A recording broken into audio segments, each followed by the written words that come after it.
شهر القرآن فضله مذكور، جاذب الأحسان ذنبه مغفور، يوصل لرحال سعيه مشكور، يداوي الابدان شافي طهور. القيام قبل السحور فرحا لنا عند الفطور، سيدنا رمضان جانا يثور، العطور زيد البخور أهلا شهور، صفى للشيطان بحجاب النور، العطور زيد البخور أهلا شهور. صفى للشيطان بحجاب النور. رمضان كريم. السلام عليكم ورحمة الله تعالى وبركاته. مرحبا بكم جميعا من جديد في قناة شفاء. رمضان مبارك كريم، وتقبل الله منا ومنكم الصيام والقيام يا رب يا رب، ولا لا يحرمنا من الفضل والخير ديال سيدنا رمضان. اقتراح ديال هذا الفيديو كيف ما كتشوفوا معايا في الصورة، غادي نقترح عليكم واحد البسيط ديال الدجاج كيجيو زوينين بزاف، ويمكن لينا نقدموهم هكا، نوجدوهم للفطور ديالنا مع وليداتنا، كيف ما يمكننا نزينوا بهم المائده ديالنا لا كانوا عندنا شي ضياف عزاز. كيف ما شفتوا معايا انا عندي تما طريفات ديال صدر الدجاج تقريبا 2 كيلو، قطعتهم فلحتهم، وخديت هاد العطريه اللي فيها معلقه كبيره ديال السكينجبير، معلقه كبيره ديال الكركم، غير 2 ديال دريساس ديال الثوم، واحد نصف حامضه مصيره، وواحد المعلقه صغيره ديال البزار، وخلطتهم بواحد شويه ديال الزعفران شعره، ودخلتهم مزيان في هذوك الصدوره ديال الدجاج. تقريبا تما راه عندي انا 2 كيلو ديال صدر الدجاج صافي، وغطيته وغادي نخليه ليله كامله. هنا لا غد ليه في الصباح غادي ناخذ واحد الطنجره اللي غندير فيها تقريبا كاس لاروب ديال الزيت، وغادي ندير فيها دوك الطروفه ديال صدر الدجاج، وغادي نبدا نقليهم، نديهم ونجيبهم في الطنجره حتى يتشحروا مزيان مزيان مزيان. بصراحه كنفضل انا دائما انه الدجاج هكذا يبات ليله كامله كيشرب مزيان القامه وكيجي لذيذ. بالنسبه للملح انا ما درتش الملح لان عندي الحامض المصير مالح، وفي الاخر غادي نذوق وغادي نشوف واش يمكن لي نضيف الملح ولا لا. هنا غادي نضيف من بعد ما شحرتهم شويش، غادي نضيف واحد 2 طروفه ديال الزبده. هاد 2 طروفه ديال الزبده في الصراحه كيطريو هذوك الصدوره ديال الدجاج، كيخليهم يجيو فتيين وكيدموهم شي شويش، وكيعطيو واحد اللذه زوينه لهاد الدجاج والمرق ديالو، خصوصا الا كانت زبده حيوانيه. غادي ندير القياس ديال الماء بحيث انه يغطي لي الدجاج ديالي شويه ونخليه يطيب. هنا مشيت خديت 2 كيلو ديال البصله، بما ان عندي 2 كيلو ديال الدجاج تقريبا درت كيلو لكل كيلو بصله لكل كيلو ديال الدجاج. قطعتهم هلاليين رقاق، وهنا رجعت للطنجره. الدجاج ديالي طاب، راه تحل مزيان مزيان مزيان، طاب خدا قياسو من الطياب بالمزيان. غادي نزولو من الطنجره وغادي نخلي داك المرق اللي طاب فيه الدجاج، عاد غادي نضيف البصله. كيف ما شفتوا معايا في الاول انا ما كنديرش البصله في الاول مع الدجاج، ولكن كنخليه يطيب غير في ديك القامه ديالو حتى كيطيب، عاد كنزولو وعاد كنضيف البصله هنايا. هنا خديت اللوز، غليت الماء ودرتو في واحد الطنجره، كبيت عليه الماء غليان، درتو فوق البوطه غير يجيب الغليه، غير كيجيب الغليه كنصفيه وكنديرو في واحد البلاستيكه وكنسد عليه باش غير شويه يرجع عليه العرق ديالو صافي، وكنقشرو كنزولو القشره ديالو. حصفت بالقشره في واحد الطاوه، وهنايا غادي ندهنو ب2 معالق ديال الزيت نباتيه. الفران سخنته وغادي ندخلو يتحمر في الفران مزيان. من بعد ما تحمر كيكون هذا هو الشكل ديال التحميره اللي كياخذ هذا الشكل هذا، يعني كياخذ داك اللون الذهبي، وما كنفوتش فيه التحمار حيت مازال غادي نرجعو مره اخرى مع الورقه الفران باش يطيب. هذا ديك القشره ديالو حتى هي رجعتها من بعد ما طفيت الفران، رجعتها غير ديك الحراره ديال الفران حتى نشفات ويبسات. كتشوفوا فيها كيفاش كتولي. غادي نزيد عليها غير واحد الحبات من داك اللوز وغادي نطحنها، وغادي نحصل على البودره اللي كتشوفوا معايا هنايا. هاد البودره انا كنستعملها في بزاف ديال الامور، كنستعملها في الكيك، كنستعملها حتى في المرق. انا غادي نستعملها هنا، غتشوفوها معايا حتى في ديك التغميره ديال الدجاج كيمكننا نستعملوها فيها. كتخسرها وكتعطيها له كود اللوز زوين في الصراحه. هنا رجعت اللوز ديالي غادي نطحنو، غير انا ما غاديش نطحنو حتى يولي بودغ 100%، لا غادي نخليه يحرش واحد شويه غير شويه الشكل اللي كتشوفوا معايا هنا في الصوره. صافي غادي نستمر على نفس الطريقه حتى غادي نطحن ديك الكميه ديال اللوز ديالي كامله وغادي نحطها جانبا. هنايا انا ما غاديش نستعمل البيض في هذه البسطيله، ولكن غنستعمل هذه الفواكه هذه المجففه والمعسله. عندي هنا 200 غرام ديال الكيوي مع 200 غرام ديال البرتقال او الليمون المجفف والمعسل. داك البرتقال قطعته طريفات وحيدت له ديك العظيمات اللي كيكونوا فيه، وقطعت الكيوي حتى هو طريفات. غادي نرجع نشوف البصله ديالي فين وصلت. كيف ما كتشوفوها هي هبطات، بدات تقريبا راها طابت، خصها غير تنشف من الماء وصافي. غادي نزيد عليها واحد شويه ديال الزعفران شعره، جوج ديال الساشيات ديال السكر بنكهه زهره البرتقال. غادي نخلطهم مع باقي العناصر، نديهم ونجيبهم، ونزيد عليهم معلقه صغيره بومبي ديال القرفه، ومعلقه صغيره ونص ديال هذيك البودره ديال القشور ديال اللوز. صافي كنحرك مزيان الخليط باش ندمج العناصر مع بعضيها زال بعض. عاد غادي نمشي نجيب الفواكه الجافه اللي غادي نضيف لهاد البصله هادي، وغادي نخليهم يزيدوا يطيبوا شويه مع ديك البصله بين ما تنشف الماء ديالها وتعسل معاهم. يعني غادي نحاول نعسلهم معاهم. هنا انا خديت 3 ديال المعالق كبار عامرين ديال العسل، ضفتهم في هذه المرحله هذه.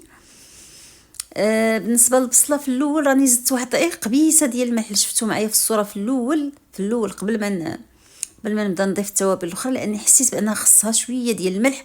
غير واحد الطريقه زدت وصافي. صافي هذه المرحله هذه كنبقى كنحرك وغادي نقابلها مزيان حتى يطيبوا هذوك الفواكه اللي زدت ويتعسلوا ليا مزيان مع البصله. وتقريبا كيف ما كتشوفوا هنا راه نشفات من الماء. يعني صافي هنا طابت شويه ديك الفواكه مع البصيله وتعسلوا وبداو كينشفوا تقريبا من الماء. صافي غادي نعاود نديرهم في هذه الشبيكه باش تخرج ليا اي صوص باقي او اي زويته او هذه غادي تهبطها ليا في هذه الانيه هذه او هذا لوبول. كيف ما كتشوفوا معايا هنا كنحاول نوريكم راها كتقطر، كيبقى فيها شي حاجه كتقطرها.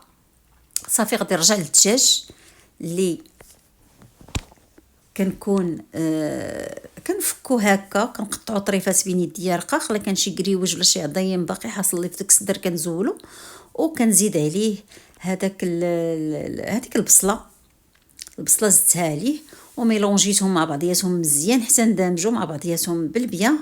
عاد رجعت لهذاك الصوص، شوف داك الصوص اللي كان قطر لي من البصله ما غاديش نضيعو، غنحتفظ به. غنزيد عليه 2 ديال الساشيات ديال السكر بنكهه زهره البرتقال، وغادي نزيد عليه معلقه ديال العسل. غادي نميلونجيهم مزيان كيف ما كتشوفوا معايا، وغادي نضيفهم على اللوز. في الصراحه اللوز انا ما كتعجبنيش البسطيله اللي كيكون فيها اللوز ناشف، داكشي علاش راني ضفت معلقه صغيره ديال القرفه و2 معالق كبار ديال ماء الزهر. كيجي اللوز لذيذ ومنسم وما تيجيش ناشف، بحيث الا بديتي تاكلي الورقه كيبدا يطير، كيبدا يطرش، ما كيبقاش ما كياخذش القوام ديالو. هنا خديت واحد شويه ديال الزبده والزيت، ميلونجيتهم هكا، ذوبت الزبده وزدت عليها شويه الزيت، وغادي ناخذ الورقه اللي غادي نستعمل. انا هنا غادي نستعمل الورقه ديال الفيلو. غادي نحاول نقطعها بالشكل اللي كتشوفوا معايا على شكل مربعات. يعني غادي نقطعها على 2 بالشكل اللي كتشوفوا معايا هكا، ثم غادي نقطعها عاوتاني